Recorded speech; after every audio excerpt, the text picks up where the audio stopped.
ఏపీకి మంచి రోజులు రాబోతున్నాయి. అంటే జూన్ 4 తర్వాత ఓట్ల లెక్కింపు తర్వాత అయితే ఏపీ రాజధాని అమరావతి పైన అనూహ్య మలుపులు రాబోతున్నాయని చెప్పేసి అయితే మనకు వార్తలు వస్తున్నాయి. ఇందులో ఎంతవరకు వాస్తవం ఉందనేది మనకి వివరించడానికి మనతో పాటు ఉన్నారు ప్రముఖ senior journalist, political analyst CS Rao గారు. నమస్కారం. నమస్తే. సరే, ఇప్పుడు చూస్తుంటే ఏపీ రాజధాని అమరావతికి అంటే ఈ జూన్ 4న లెక్కింపు అయిపోయిన తర్వాత అనూహ్యమైన మార్పులు రాబోతున్నాయని చెప్పేసి అయితే వార్తలు వస్తున్నాయి. మరి ఏం జరగబోతుంది సార్? ఆంధ్రప్రదేశ్కి అయితే ఒక మంచి రోజులు రాబోతున్నాయి అనేది చాలామంది భావిస్తున్నారు. ఇప్పుడు వస్తున్నటువంటి సర్వేలన్నింటినీ పరిశీలించిన తర్వాత జూన్ 4వ తారీఖున జగన్మోహన్ రెడ్డి దిగిపోబోతూ ఉన్నారు, చంద్రబాబు నాయుడు ముఖ్యమంత్రి కాబోతున్నారు. కాబట్టి ఆంధ్రప్రదేశ్కి మంచి రోజులు రాబోతున్నాయి అనేది సర్వత్రా వినిపిస్తోంది. ఇద్దరు ఆంధ్రప్రదేశ్ సంబంధించిన పౌరులు కలిసినప్పటికీ కూడా ఇప్పటి వరకు నడిచినటువంటి ఆంధ్రప్రదేశ్ బ్యాడ్ డేస్ పోతూ ఉన్నాయి, ఇక గుడ్ డేస్ రాబోతూ ఉన్నాయి అనేది. ఎందుకు బ్యాడ్ డేస్ అనేది మనం విశ్లేషణలోకి వెళ్తే కనుక చీకటి తర్వాత వెలుగు, వెలుగు తర్వాత చీకటి ఉన్నట్లే ఆంధ్రప్రదేశ్కి 2019 నుంచి ఇప్పటి వరకు చీకటి రోజులు జరిగాయి. ఆ సందర్భంగానే రాజధాని లేనటువంటి రాష్ట్రంగా, ఒక అనాథ రాష్ట్రంగా మిగిలిపోయింది అనేటువంటి భావన చాలామందిలో ఉంది. సరే, జగన్మోహన్ రెడ్డి ఎలాంటి పరిపాలన అందించారు, జగన్మోహన్ రెడ్డి అనుభవ రాహిత్యమా లేదంటే ఆయనకి అవగాహన లోపమా అనేది పక్కన పెడితే ఆశించినటువంటి విధంగా ఆంధ్రప్రదేశ్ డెవలప్ కాలేదు అనేది అభిప్రాయం చాలామందిలో ఉంది.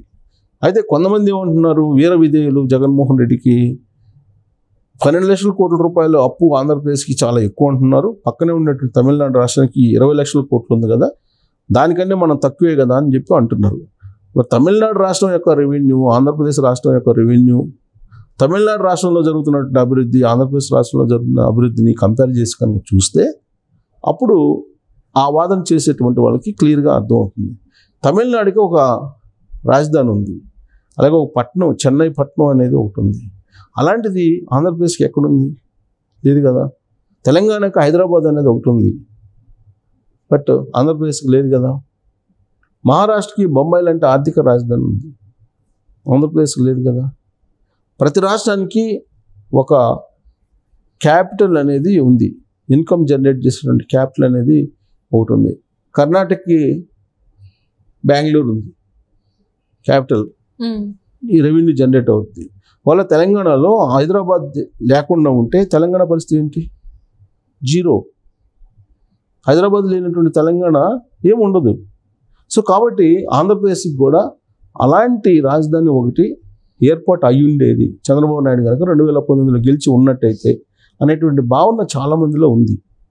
అందుకే ఈసారి ఎన్నికల్లో చాలా కసిగా జగన్మోహన్ రెడ్డికి వ్యతిరేకంగా ఓటు చేశారనేది పోలింగ్ సరళిని బట్టి సర్వేలు అంచనా వేస్తున్నాయి. అందుకే రాబోయేటువంటి రోజులు మంచి రోజులు అని చెప్పి భావిస్తూ ఉన్నారు.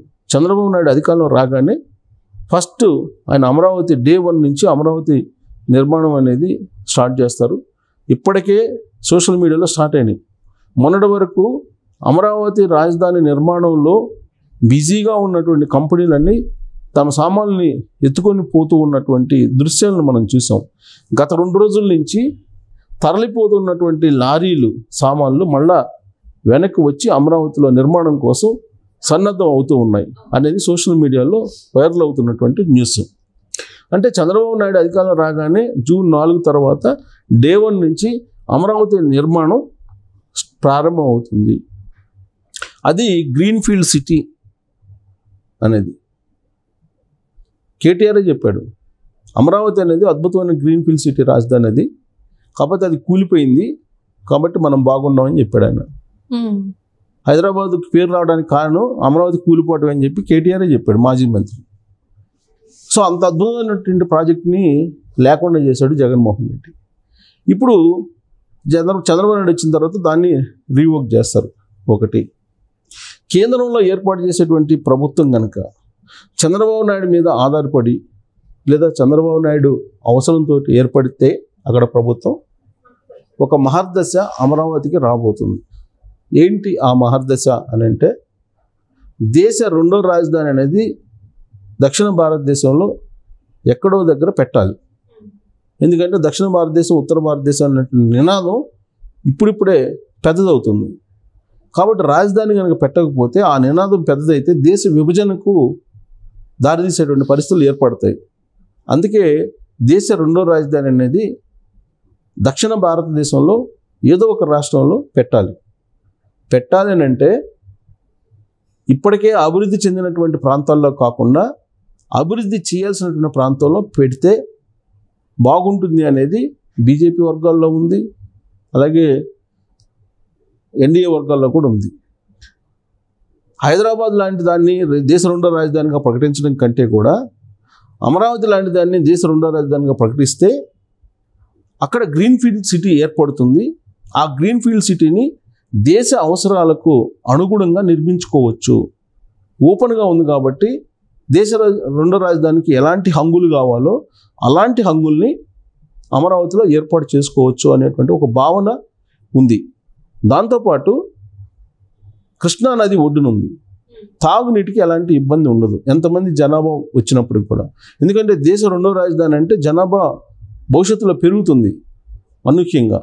హైదరాబాద్ లాంటి సిటీని దేశ రెండో రాజధాని చేస్తే కనుక నీటి కొరత వస్తుంది, ఇప్పటికే నీటి కొరత ఉంది. సో నీటి కొరత ఏర్పడుతుంది. ప్లస్ దేశ రెండో రాజధానికి అనుగుణంగా నిర్మాణాలు కానీ ఆ స్ట్రక్చర్ కానీ ఆర్కిటెక్ట్ డిజైన్స్ కానీ ఏర్పాటు చేసుకోవడానికి అవకాశం లేదు హైదరాబాద్లో. కాబట్టి దేశ రెండో రాజధానికి అనువైనటువంటి ప్రాంతంగా అమరావతిని గుర్తిస్తున్నారు. చంద్రబాబు నాయుడు కీలక రోల్ పోషించి ఢిల్లీలో ఆ కీలక రోల్ తోటి కనుక ప్రభుత్వం ఏర్పడితే దేశ రెండో రాజధానిగా అమరావతి ఏర్పడే అవకాశం ఉంది. అదే ఒక మహద్దశ అమరావతికి అని చెప్పొచ్చు. అంతేకాదు ప్రధానమంత్రి నరేంద్ర మోడీ 2014లో ఒక ప్రామిస్ చేశారు ఆంధ్రప్రదేశ్ ప్రజలకి, తిరుపతి వేదికగా చేసుకుని తిరుమల వెంకన్న సాక్షిగా అని చెప్పిన మాటలు, వెంకన్న సాక్షిగా ఢిల్లీ తరహా రాజధానిని నేను మీకు కట్టిస్తాను అని చెప్పి ప్రామిస్ చేశారు. సో కాబట్టి ఢిల్లీ తరహా రాజధాని అంటే ఢిల్లీ రాజధానే కదా, దేశ రాజధాని. సో కాబట్టి ఢిల్లీ తరహా రాజధాని అంటే అమరావతిలో దేశ రెండో రాజధాని కట్టిస్తానని చెప్పి ఆయన వెంకన్న సాక్షిగా ప్రామిస్ చేశారు. కాబట్టి అది నెరవేర్చబోతున్నాడు నరేంద్ర మోడీ అని చెప్పి ఎన్డీఏ వర్గాల్లో చర్చ నడుస్తుంది. దేశ రెండో రాజధాని కావాలని చెప్పి తెలంగాణ కోరుతుంది, తమిళనాడు కోరుతుంది చెన్నై కావాలని, కర్ణాటక కోరుతుంది బెంగళూరు కావాలని. ఆ మేరకు అసెంబ్లీలు కూడా తీర్మానం చేసి పంపించాయి.